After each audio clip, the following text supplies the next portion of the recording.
يا شيخنا الشيخ أحمد أسرائيل. Assalamualaikum warahmatullahi wabarakatuh. Alhamdulillah, kita berjumpa lagi sahabat musyahadi.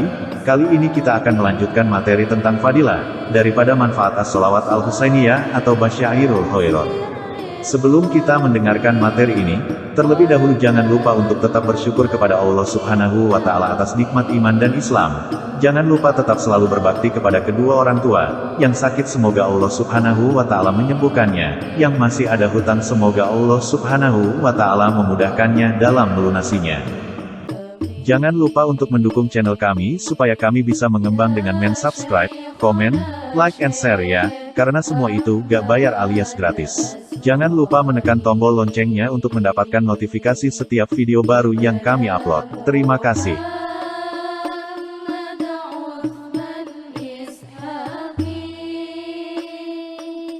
Telah berkata yang mulia Syekhona Sofi Bisiril Wafi wal Ahlakin Naki wal Fahmi Sofi, Sayyidina As-Syekh Ahmad Asrori Al-Isyaki radhiyallahu anhu tentang keutamaan as-sholawat al-husainiyah atau basyairul khairat. Telah diriwayatkan dari Sultanul Aulia, Sayyidina As-Syekh Abdul Qadir Al-Jilani Al-Hasani radhiyallahu anhu. Beliau radhiyallahu anhu berkata pada sebagian murid dan pecintanya karena Allah, rahimahullah, ambil as-sholawat al-husainiyah ini dariku, karena sesungguhnya saya telah menerima dan mengambil secara langsung melalui ilham dari Allah Subhanahu wa Ta'ala. Lantas saya haturkan keharibaan junjungan An-Nabiyul Adham Sallallahu Alaihi Wasallam, dengan niat memohon penjelasan, petunjuk tentang keutamaan dan kebesaran dalam as-sholawat al-husainiyah ini. Sebelum saya sempat mengungkapkan dan mengutarakannya, beliau An-Nabiyul Adham Rasulullah Sallallahu Alaihi Wasallam memberi jawaban dan penjelasan, dengan bersabda, sesungguhnya di dalam as-sholawat al-husainiyah ini ada sesuatu rahasia yang besar, yang tidak terhitung dan terduga serta terbatas sirun min asrorillah subhanahu wa ta'ala, di dalam keutamaan, serta kebesarannya. Bagi seorang yang memiliki dan mengamalkannya dimuliakan oleh Allah Subhanahu wa Ta'ala, setinggi-tinggi derajat di sisinya dan dihantarkan serta disampaikan ke puncak kesempurnaan.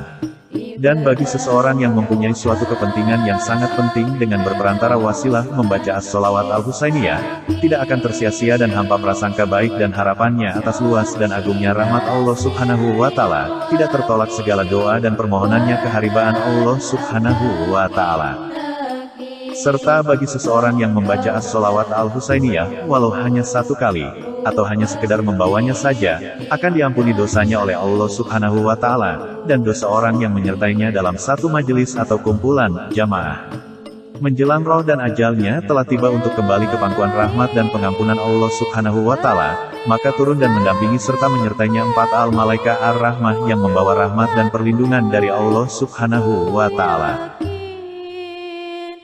1. Malaikat yang melindungi dan mencegahnya dari segala gangguan dan tipu daya setan ar-rajim, yang menjerumuskannya, untuk meninggalkan dunia yang fana ini dengan tidak membawa iman ke hadirat Allah Subhanahu wa Ta'ala, su'ul khatimah, na'udzubillah min dzalik. 2. Malaikat yang mengajari, membimbing dan menuntunnya membaca kalimat as-syahadah. 3. Malaikat yang memberinya air minum 1 gelas dari telaga Al-Kautsar. 4. Malaikat yang di tangannya membawa bejana dari emas, penuh dengan buah-buahan dari surga, dengan membawa berita gembira, tentang kedudukannya di dalam surga, sambil berkata, bergembira dan berbahagialah wahai hamba Allah. Sebelum keluar dan kembali ruh dan ajalnya keharibaan Allah Subhanahu wa Ta'ala, maka terlihat dan tampaklah olehnya kedudukannya di dalam surga dan di sisi Allah Subhanahu wa Ta'ala. Dan masuklah hamba Allah Subhanahu wa Ta'ala tadi di dalam alam kubur, dengan penuh rasa aman riang gembira tidak melihat dan merasa sempit kesepian kemurungan dan kesedihan. Dan dibukakanlah untuknya 40 pintu rahmat dan cahaya nur dari Allah Subhanahu wa Ta'ala. Dan pada hari kebangkitan, hari kiamat dibangkitkan oleh Allah Subhanahu wa Ta'ala. Di sisi sebelah kanan, didampingi oleh malaikat yang menyambut dan menyampaikan berita kegembiraan. Dan di sisi sebelah kiri, didampingi oleh malaikat yang memberi rasa aman tenteram yang menyejukkan.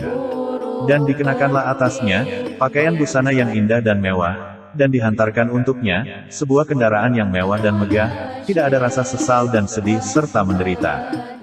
Dan diperhitungkan hisab segala hal ihwal perilakunya dengan perhitungan yang mudah, lancar dan cepat. Dan pada saat berjalan dan lewat di atas jembatan yang di atas neraka jahanam, berkatalah api neraka kepadanya, wahai hamba Allah yang telah dimerdekakan dan dibebaskan olehnya, berjalan dan berlalulah dengan segera dan cepat. Sesungguhnya saya, api neraka, telah diharamkan tidak boleh menerima kehadiranmu. Dan masuklah hamba Allah subhanahu wa ta'ala tadi ke dalam surga, beserta hamba-hamba Allah yang terdahulu, yang mulia-mulia dan agung, ma'asabikin, dan diberinya di dalam surga 40 kubah dari perak yang sangat putih. Di dalam setiap kubah ada istana, mahligai, dari emas, di dalam setiap istana, ada 100 kemah dari cahaya nur, di dalam setiap kemah ada ranjang dari sutra yang halus dan lembut, di atas setiap ranjang, telah menunggu dan siap pelayan, jariyah dari bidadari yang kejadiannya dari wewangian yang harum semerbak, kecantikan dan keindahan, serta daya pesonanya seperti bulan purnama di malam yang cerah dalam kesempurnaannya. Lantas dilimpahkannya karunia dari Allah subhanahu wa ta'ala yang tiada terhingga, yang mata tidak pernah melihatnya, telinga tidak pernah mendengarnya, dan tidak pernah tergerak dan terbayangkan oleh hati setiap manusia hamba Allah subhanahu wa ta'ala, di dalam dunia yang fana ini. Dalam suatu riwayat Rasulullah Shallallahu Alaihi Wasallam, pada malam beliau Nabiul Adom Shallallahu Alaihi Wasallam di Isra Mi'rajkan ke hadirat Allah subhanahu wa ta'ala, Allah subhanahu wa ta'ala berfirman kepada beliau, bumi punya siapa wahai Muhammad? Jawab beliau, milik paduka ya Robi. Sedangkan engkau sendiri kepunyaan siapa wahai Muhammad? Seketika bersujudlah Rasulullah Shallallahu Alaihi Wasallam, menimpanya rasa malu yang sangat ternampak keagungan Allah subhanahu wa ta'ala, yang maha tinggi, maha mulia, maha agung. Tidak mampu dan kuasa mengeluarkan dan menyampaikan sepatah kata pun, maka menjawab sendirilah Allah subhanahu wa ta'ala. Engkau milik orang yang mau membaca sholawat atasmu Muhammad, maka makin bertambah dan meningkat dia dalam kemuliaan dan keagungan di sisiku. Selanjutnya Sultanul Aulia, Sayyidina As-Syaikh Abdul Qadir Al-Jilani Al-Hasani radhiyallahu anhu berkata, sesungguhnya as-sholawat Al-Husainiyah ini, yang patut dan sesuai dengan keutamaan dan kemuliaan, serta kebesaran yang tersurat dan tersirat dalam hadits Nabi Muhammad Rasulullah Shallallahu Alaihi Wasallam. Sesungguhnya as-sholawat Al-Husainiyah ini membuka 70 pintu rahmat dari Allah subhanahu wa ta'ala. Dan menampakkan beberapa keajaiban yang datang dari jalan surga, dan lebih baik dari seseorang yang memerdekakan 1000 hamba sahaya, dan memotong 1000 unta, dan sodako 1000 dinar serta puasa 1000 bulan. Di dalam as-sholawat Al-Husainiyah ini, terdapat rahasia yang besar yang tersimpan di sisi Allah subhanahu wa ta'ala. Dan dengan perantara wasilah, membaca as-sholawat Al-Husainiyah ini jadi mudah dan dimudahkan rizkinya, dan jadi baik indah, dan mempesona akhlaknya, perilaku hidup dan kehidupannya, dan kesampaian hajatnya, dan dimuliakan derajatnya dan terhapus dosanya, dan terlindung tertutup aib dan kekurangannya, dan orang yang rendah dan hina akan diangkat dan dimuliakan kedudukan dan derajatnya oleh Allah subhanahu wa ta'ala. Link sholawat Al-Husainiyah atau Basyairul Khairat kami sertakan di deskripsi. Demikianlah materi fadilah, daripada manfaat as-sholawat Al-Husainiyah atau Basyairul Khairat. Terima kasih teman-teman sudah menonton video ini, dan buat sahabat yang udah like video ini, komen di bawah video ini, subscribe channelku, dan share video ini, aku ucapkan terima kasih banyak. Wassalamualaikum warahmatullahi wabarakatuh.